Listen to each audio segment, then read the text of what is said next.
A extensão das manchas de sangue delimita a cena do crime.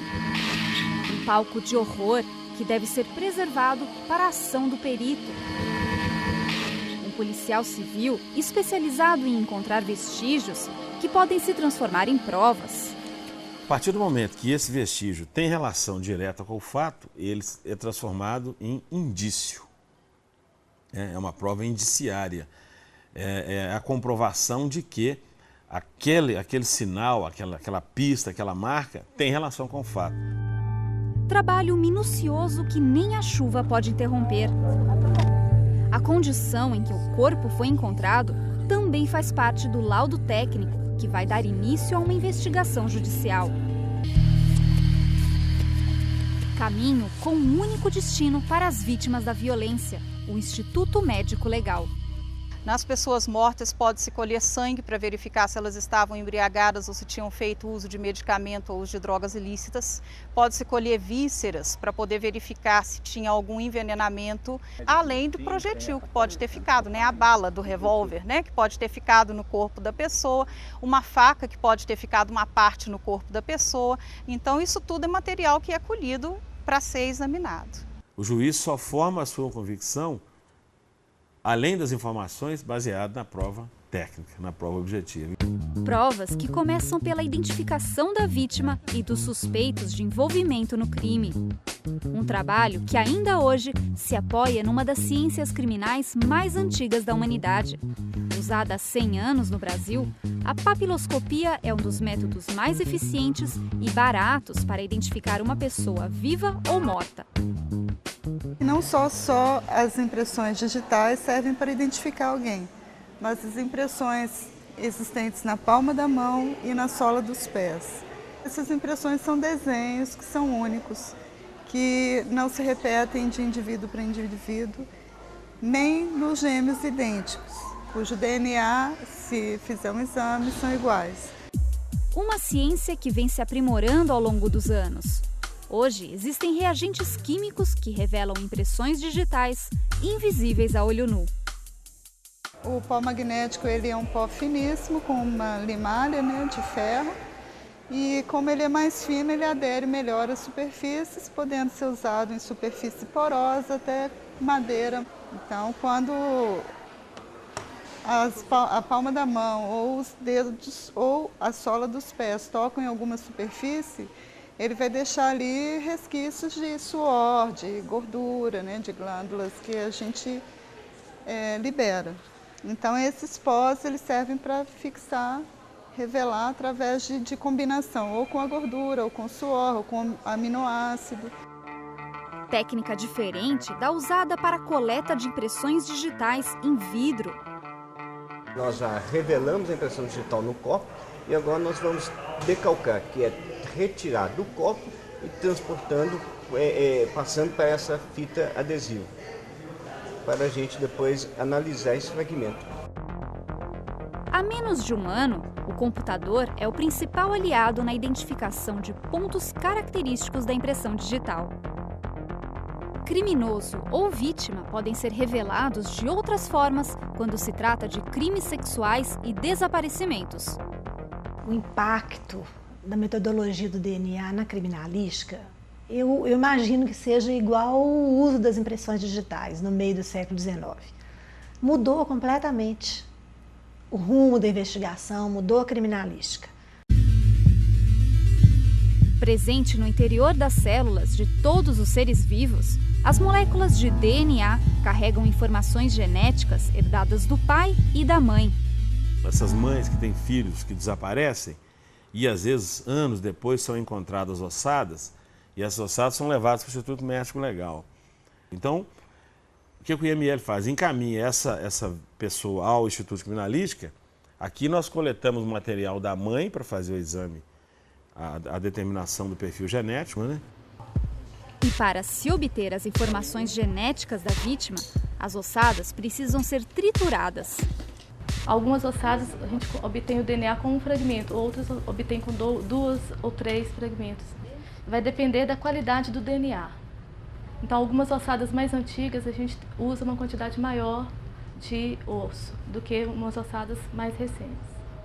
A etapa manual continua no laboratório, onde são usados solventes para a extração do DNA. Este equipamento faz milhares de cópias da informação genética para facilitar a revelação. O computador apresenta o resultado da amostra. Mas a obtenção do DNA pode encontrar uma série de obstáculos. Se o material que a gente está trabalhando com ele é um material mais íntegro, um material em quantidade maior, você consegue 10, 12 dias resolver, liberar o laudo. Se o material está muito degradado, está aquela quantidade pequena que você não pode usar tudo de uma vez, você tem que fracionar, se precisar repetir, isso demora às vezes meses. Moçada, às vezes, ela fica aí 3, 4 meses sendo repetida até que consiga extração de DNA. Limitação que se transforma em desafio para a ciência.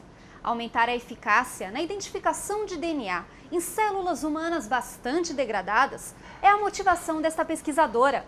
Há 1 ano, ela faz a ponte entre o trabalho da polícia e a universidade.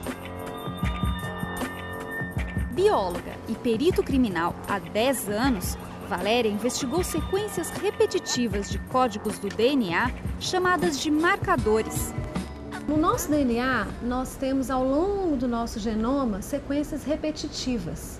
E essas sequências repetitivas é que identificam as pessoas. E elas são chamadas de marcadores genéticos.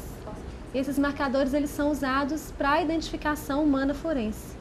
Por isso, nós estamos desenvolvendo novos marcadores para suprir a necessidade para essas amostras que têm um grau de degradação e de dificuldade muito maior em relação às amostras comuns que são recebidas num laboratório de biologia molecular. Identificar a vítima é apenas um passo. Numa iniciativa pioneira contra a impunidade no Brasil, Minas Gerais já reúne os perfis genéticos obtidos a partir do sêmen de agressores sexuais neste banco de dados informatizado. O material ele vem do IML, das delegacias, é feita a análise de DNA normalmente, independente de existir um suspeito ou não. E o perfil do agressor encontrado nesse material, a gente coloca no banco. Como já tem armazenado, então os dados são cruzados. Se esse perfil tiver outras vítimas, o banco informa para a gente que às vezes tem 2, 3 ou mais vítimas do mesmo agressor. Se pararmos para pensar, veremos que a ciência está onde menos se imagina. Ela é responsável por todos os avanços que a humanidade usufrui. E a investigação criminal não está fora desta realidade. A criminalística ela é uma disciplina que ela é integrada por diversas ciências. Então, dentro do trabalho da perícia, você usa química, você usa física, você usa biologia, você usa matemática, você usa a contabilidade e várias outras. Então, a criminalística lança a mão de muitas áreas do conhecimento para apresentar o seu trabalho.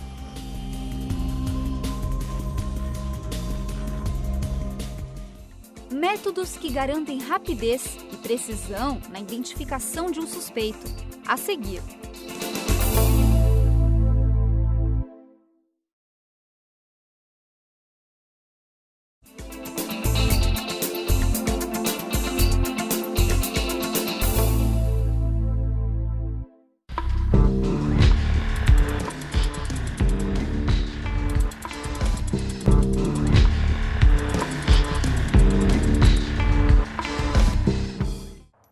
O coração já não suporta mais de tanto chorar. Por trás dessas pessoas tem uma família. Nós todos estamos muito chocados. Eu falei, meu filho está sequestrado, me ajude. Com tantas más notícias diárias, é difícil acreditar que o número de homicídios no estado está diminuindo. Esta redução, no entanto, reflete apenas uma parte da realidade. Criminosos de todos os tipos estão sempre em busca de novos métodos de atuação. Quando a gente fala crime, a gente só pensa em morte, né? Mas furtar é crime, né? Roubar é crime, estelionato é crime, né? Falsificar uma assinatura é crime, tudo isso, né? Nós trabalhamos crimes informáticos, crimes contra o meio ambiente, crimes de trânsito. Nós temos hoje um total de 13 seções que compõem o Instituto Criminalístico. A balística, área que estuda o rastro deixado pelos disparos com armas de fogo, é uma dessas seções.